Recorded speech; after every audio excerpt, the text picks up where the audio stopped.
একজন প্রার্থীকে আমরা পেয়েছি যিনি এক্ষুনি প্রাইমারি ইন্টারভিউ দিয়ে বেরিয়ে এলেন। ম্যাডাম আপনার টেবিল নাম্বার কত পড়েছিল? 9 ছিল। টেবিল নাম্বার 9 ছিল। আপনাকে কি জিজ্ঞেস করেছে?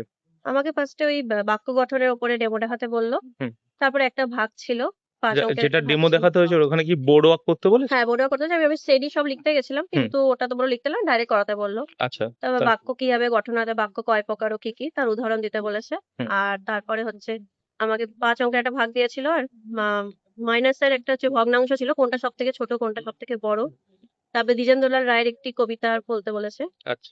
আর আরো এক দুটো ছোট ছোট, মানে বাংলা যেটা থেকে বিশেষ কবিতা করছে বলতে না। বলেছে সেটা কি আবৃত্তি করে একদম না, আমি শোনাতে? জাস্ট নামটাই বলেছি, আচ্ছা। 1-2 লাইন বলেছি। আচ্ছা।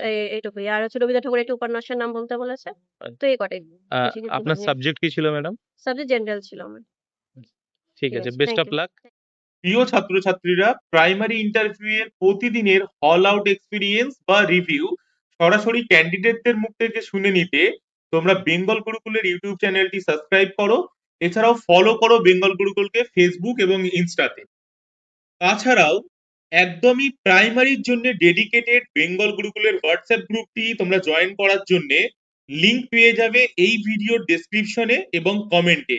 তাই লিংকে ক্লিক করে তোমরা হোয়াটসঅ্যাপ গ্রুপটি জয়েন করো, যাতে প্রাইমারি রিলেটেড সমস্ত তথ্য সম্বন্ধে তোমরা আপ টু ডেট থাকতে পারো।